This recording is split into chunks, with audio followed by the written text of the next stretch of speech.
Welcome to the Conscious Room. It's time to wake up and shine with a career and a life that you love. Empowering women seems to be on everyone's lips since the Me Too movement, but where to now? How do we step into our power as women, and does the workplace let us? Let's find out how to help break those patriarchal structures.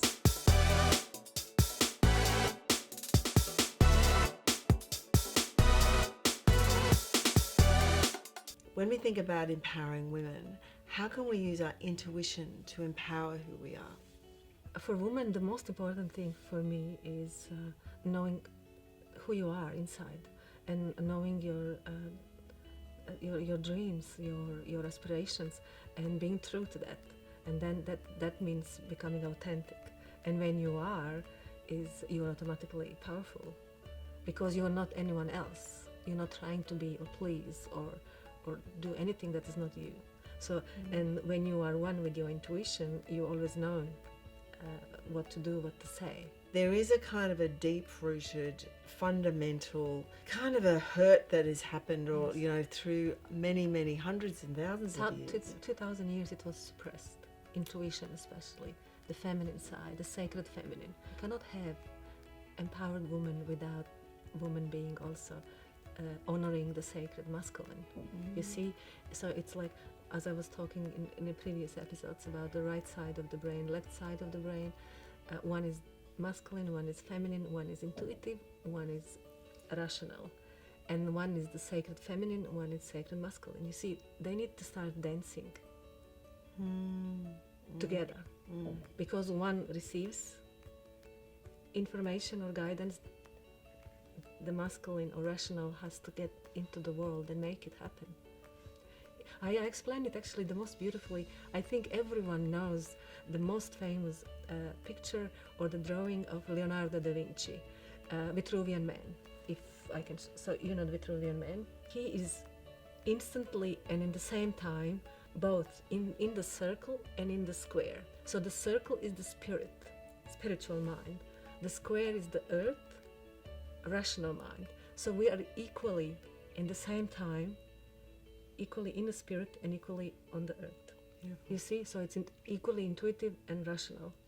So that's where the dance starts. When the rational starts to, which is sacred masculine, starts to trust sacred feminine. What could a woman do to get in touch with that balance? Be true to you. That is the first step for everyone, like a children. Children are always true to them. When they want to cry, they cry, like no matter what you tell them. So for women, knowing what you're here to do, what do you want, and then being true to that, and then allow it to guide you through life. So much part of our journey as we develop, and so it's not like, oh my goodness, I don't love myself. It's firstly the recognizing that I need to do it, and then the journey that's involved around it. Every situation is teaching you to be true to you. Life knows how to dance you to everything. And sometimes you think some situations are difficult, but everything is actually there to for us to learn, whatever it is that we need to learn. Thank you, Irina. Oh, thank you. It's a pleasure. So what a great place to start to speak about empowering women is with the gorgeous Josephine Corcoran. Interesting, and I love talking about this subject, because at the moment we're in 2020 and there's been a massive change around going from patriarchal to matriarchal, which we've talked about in the show. There's a big change towards empowering women. We've had the Me Too movement kind of pushing that through into a certain space. Who knows where that's going now? Like, I think that has to have its next evolution. Now we're in this new energy, and women are kind of going, okay, how do I stand up for who I am? How do I find my femininity? From your take on an astrology point of view, what is happening in 220? Oh, from an astrological perspective, well, it's pretty exciting in the astrological world. Everybody's abuzz with the change that's happening with Saturn and Jupiter. And they've been together meeting up in earth signs for the last 200 years, which earth is very much about that traditional, patriarchal oriented, one step at a time, working towards acquiring material gain. We are moving into a new 200 plus year cycle of air. And air is very different because air is everywhere, and air is about innovation. It's about connecting to your intuition, and it's about collaboration and community and connection. what we've also got is this rise in the value and appreciation of the feminine creativity. And what's really important to understand is that it's not that we need to let go of the traditional patriarchal yang way of looking at things and the individual orientation, but it's about finding the balance.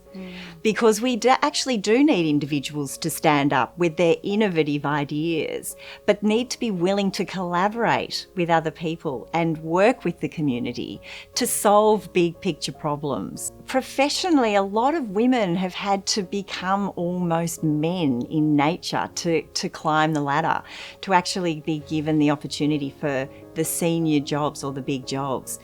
And what we're starting to realise is that with the value and appreciation of those creative components, which are the traditional feminine attributes, that we're going to see more and more demand for those sorts of skills and a greater appreciation for what women bring to the table and allow them to rise to the top by using those attributes. What can a woman do now to help step into that place more easily? Because I know a lot of people are actually finding the transition quite difficult because there is change, and any change is going to be like a little mini detox on many levels.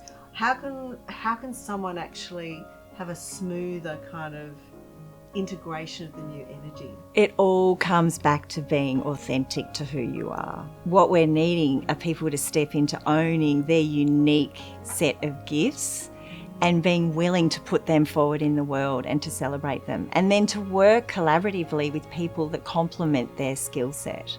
I think that's my number one message, is to celebrate who you are and what's unique about you, and find others who celebrate the attributes and that unique version of you too, and work with them.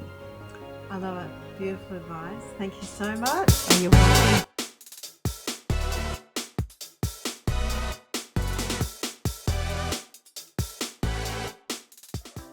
You work with so many women and men as well. What is the thing do you think that really helps them feel better and more empowered? Well, it's the little things like doing your eyebrows. You know, every time a client comes in, walking out, they're always like, oh, I feel amazing again. It's, you know, when your brows are bushy or messy, you feel, you know, it ruins your mood pretty much. And then once you have them done, you feel empowered. You're ready to take on whatever life throws at you. So one of the things that I believe you do is you help women who suffer from cancer actually do some feathering with their eyebrows to help. Do you want to talk about that a bit? Yeah, recently I had a really young girl who reached out to me, and she mentioned that she's just been diagnosed with lymphoma, and her main concern, the first thing was that, you know, I'm worried I'm going to lose my eyebrows, so before I start my treatments I'd really like to get them feathered. So when you're going through chemo and just to wake up and look at yourself, feel fresh, it's uplifting and it makes you feel more happy, empowered, confident.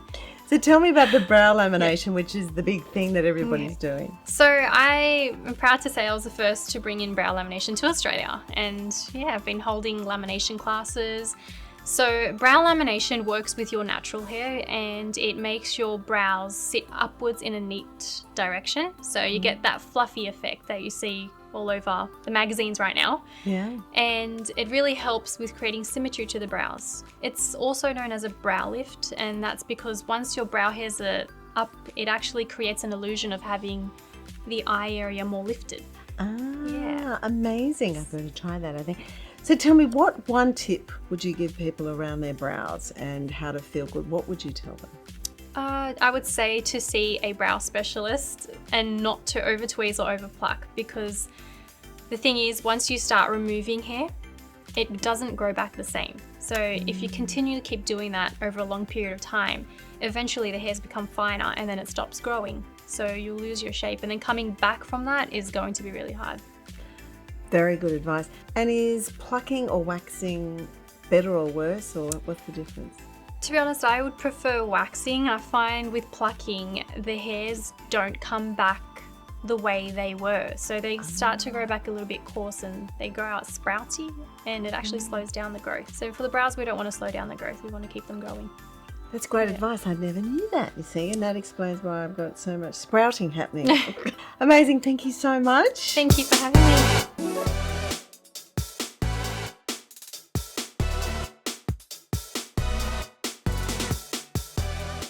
You are founder and CEO of Stashed, I am, yes. which was an app that actually launched a few years ago, yeah? Oh my gosh, it's been a while now. Yeah. I launched it when I was 22, so a good 6 years I've had this business now, which feels like the tiniest speck in time. So when I think about empowering women, you come to mind because you really represent a woman who has stepped into her power and totally from such a young age.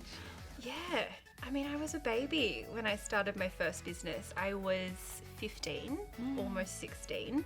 And it's quite funny actually. Like, it was when my principal at my school at the time banned formals and banned formal after parties, pitched this concept to my parents of running formals and formal events in the paddock. It's interesting. So you already had the mindset of actually did. feeling empowered enough to Yeah. take action. I did. I think at the time it was just I was solving a problem, which at the end of the day, that's what entrepreneurship is. So tell me about what it's been like being a female in probably what is a very male-dominated area Massively. of tech. Yeah. I find it's black and white in a sense, in that some people are incredibly supportive and very much so back you and want to see you succeed and throw opportunities at you, which is amazing. But on the other side to that, I cannot express to you how many boardrooms I've walked into, and people, when I started especially, either assumed I was the intern or assumed I was head of PR or marketing or whatever it might be. And I had to sit in front of them and be like, no, I'm the CEO of this business.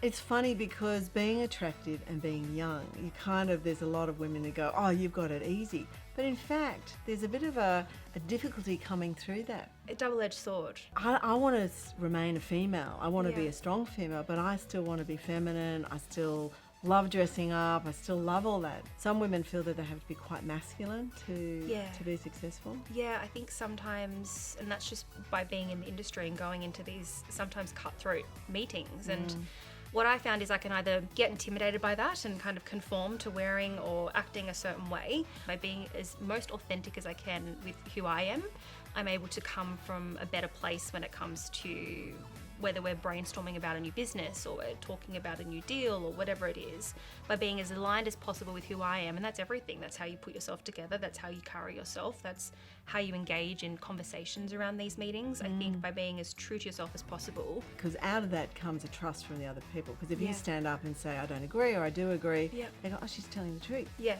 There's not a yes kind of Yeah, syndrome no, I'm very much so not a yes. You know, it's definitely People not a I yes. work with know that. It's like, no, if I don't agree, you'll know about it pretty quick, smart now. Beautiful. So what other thought would you like to leave in terms of how to empower women? I think just step up and step into it, really. Just go into it and back yourself and know that you can, and know that people sometimes will tell you that you can't, but you don't necessarily have to listen to those people. So I've had many people, whether it's at first it was a careers advisor, different people we're doing deals with, and if people tell you you can't, that doesn't necessarily mean that you have to listen. Take it or leave it. At the end of the day, it's your choice. Gorgeous. Thank you. Awesome, thank you.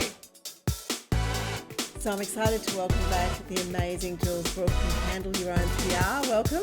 Thank you very much. It's great to be here, Scarlett. Female empowerment has been around and brewing, and since the Me Too movement. What does it mean now to step into that space, and what's happening in your point of view? Well, there's sort of two things. One is that I think the Me Too movement has kind of banded women together, and so that's that group support. And there is a great quote that I love to use whenever I possibly can, so here's a great opportunity. Madeleine Albright said once, there is a special place in hell for women who don't help other women. And I love that quote. It's just so strong and powerful.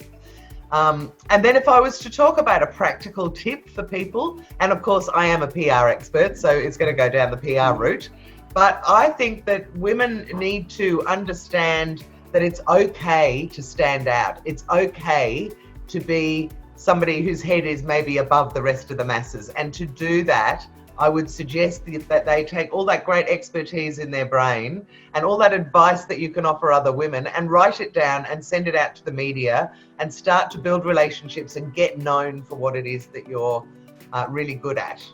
What was really interesting, I did Jules's amazing course, which Is is the PR Accelerator. It's incredible because you get to immerse yourself with journalists as well as find out, kind of demystified it, which was awesome.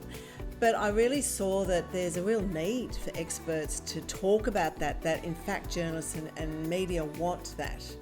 So that's right. And what's happened in the media is that newspapers are closing and magazines are closing all over the place, which we know about, but there are core media that are still left. And what's happened to those journalists is they've got rid of half of them. And so the half that are left are doing masses and masses of work. They're having to do the work of really 2 or 3 journalists. So the thing that people don't realise is if you can write an article as if you are a journalist, so you're not writing to ask the journalist to write a story for you, you're writing a story that they could put in their magazine or newspaper straight away that's offering advice and information for other people. In 9 times out of 10, they'll take it. If it's well written and it's something that you're helping other people, you're offering advice and information, people will take it.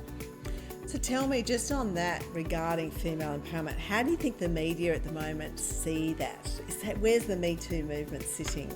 Old blokes still running large slabs of things, including the media.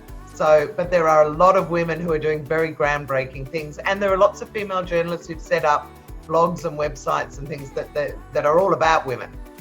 It is, and it'll be a big changing landscape, I think, this year. I mean, from my little spiritual hat that I like to put on, and I know it's come into that very matriarchal now, out of the patriarchal, so I'm hoping to see Really? Yeah, it is. I know, it's exciting. It is, because we're going to see some walls break down in those areas in the corporate, so it'll be a very interesting year. Great tips, though. Thank you so much. Look forward to hearing some more next week. So stay tuned. We'll see you then. Thanks, My Jill. pleasure. In business, it is such a crucial thing is to empower our women. How do you think businesses are doing it, and are they doing it? And what's your point of view on that? There's been a lot of talk around it. To me, talk is cheap. It's about action. And I think you demonstrate that action by everything that you do within the business. Because what I've seen a lot of is all types of diversity, females and other people, cultural diversity, every element of diversity. People will go out and put that into their business and not really understand it. They won't have created a culture where that person can grow and thrive and survive. They'll seek to leave the business, or you won't get the best out of them because they're just not happy. I've been subject to some female leaders that I worked for who weren't very good at empowering other females and encouraging other females. So I've determined in my career that I would be a female that isn't just a role model to females, but I'll also put my hand down and give other people a leg up as well. Because I've always taken a view that it's an amazing world and there's enough room for all good people. What I wanted to ask you today actually was about the Me Too movement. And do you think it's actually helped, or has it kind of hindered things? Because I know there's been a bit of a backlash around a lot of men feeling they don't want to hire women, or they don't know how to manage things. What's your thoughts? A lot of males, particularly in corporate life, are feeling threatened. I've had from some really good men, I've had some really appalling comments said to me, and I've had to not take it personally, but it does make you sit back and you think, well, gee, if that's really how they're feeling, I do have a fear that things are actually going to get tougher. And I actually think for the next 10 years, because of exactly what you were just talking about. So more important, we keep focus and keep the issues out there and keep fighting. So what advice would you give a young woman who's wanting to really get supported in moving forward in business, on where she's feeling maybe not she's given the opportunity because she's female? What would you say to her? I would say seek counsel of someone like me. I get a lot of young females asking for my advice on different things. And I think, we were talking in the previous episode about finding your voice. Find your voice to talk about that. But often when you do put a question or an issue out to the universe and find voice, the answers will come in various forms to you as well. I love that. And, and it's so great to talk with you because, your background in banking, and you're very high up in banking and a lot of boards, and I love that you have that heart and spiritual side as well as the incredible knowledge around that. So thank you for sharing this. We'll see you next week. Look forward to it. Have a great day. Thank you. In business, it is such a crucial thing is to empower our women. How do you think businesses are doing it, and are they doing it? And what's your point of view on that? There's been a lot of talk around it. To me, talk is cheap. It's about action. And I think you demonstrate that action by everything that you do within the business. Because what I've seen a lot of is all types of diversity, females and other people, cultural diversity, every element of diversity. People will go out and put that into their business and not really understand it. They won't have created a culture where that person can grow and thrive and survive. They'll seek to leave the business, or you won't get the best out of them because they're just not happy. I've been subject to some female leaders that I worked for who weren't very good at empowering other females and encouraging other females. So I've determined in my career that I would be a female that isn't just a role model to females, but I'll also put my hand down and give other people a leg up as well. Because I've always taken a view that it's an amazing world and there's enough room for all good people. What I wanted to ask you today actually was about the Me Too movement. And do you think it's actually helped, or has it kind of hindered things? Because I know there's been a bit of a backlash around a lot of men feeling they don't want to hire women or they don't know how to manage things. What's your thoughts? A lot of males, particularly in corporate life, are feeling threatened. I've had from some really good men, I've had some really appalling comments said to me, and I've had to not take it personally, but it does make you sit back and you think, well, gee, if that's really how they're feeling, I do have a fear that things are actually going to get tougher. And I actually think for the next 10 years, because of exactly what you were just talking about. So more important, we keep focus and keep the issues out there and keep fighting.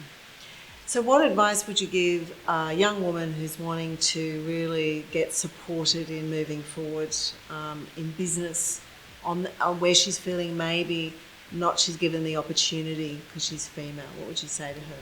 I would say seek counsel of someone like me. I get a lot of young females asking for my advice on different things. And I think, we were talking in the previous episode about finding your voice. Find your voice to talk about that. But often when you do put a question or an issue out to the universe and find voice, the answers will come in various forms to you as well. I love that. And and it's so great to talk with you because your background in banking, and you're very high up in banking and a lot of boards, and I love that you have that heart and spiritual side as well as the incredible knowledge around that. So thank you for sharing this. We'll see you next week. Look forward to it. Have a great day. Thank you. So what would you say to an organisation that really wanted to empower, to show female empowerment, and they didn't know the first step? What would you say to them? Well, Scarlett, female empowerment is all about leadership, and that's why I love what I do. When you've got females, yes, there are different skill set that they do need to develop. So it's got to be a collaborative way of finding out what it is that they need, where it is that they're going to be stretched and encouraged and challenged, and give them the opportunity to put it in place. Perfect. And it's true, because when you feel empowered and good about yourself, then you're kind of in a better position to model and help other people on their journey. You have to walk the talk. You can't say and then not behave in a way that mirrors what you say. Empowering women, what's a great example of that for you? Well, at the moment there's a number of female prime ministers in the news for varying reasons, and I believe it's about their leadership. That's empathetic leadership, compassionate leadership, relational leadership with strategic leadership. And I believe their youth, their different view or lens on the world is adding a layer of humanity, of humanness to the way that they lead. I've taken groups to live on the marae on Wahiki Island and have become all things Māori for a number of days. And the richness of the culture and the honouring of the land. Just like our Yolngu people when I took a group to Arnhem Land. Absolutely stunning. We have so much to learn. And as I'm talking, I've just had my goosebumps. So it's gone right to the heart. I love that. And the head is saying to all of us, now is the time to really consider that we are all together. And I think what's so beautiful about that is in terms of the fires that we've had, is the working together as one with the government and the Indigenous, and how that needs to absolutely marry. And you, by taking people through that experience, they get to see that it is one. Amazing. Leadership is all about people. And so if you're interested in developing your leadership, you actually have to get in tune with your heart. Well, yes, highly recommend a workshop with gorgeous Carrie here. Thank you so much. It's a pleasure, Scarlett. I think you bring out the best in me. Thank you.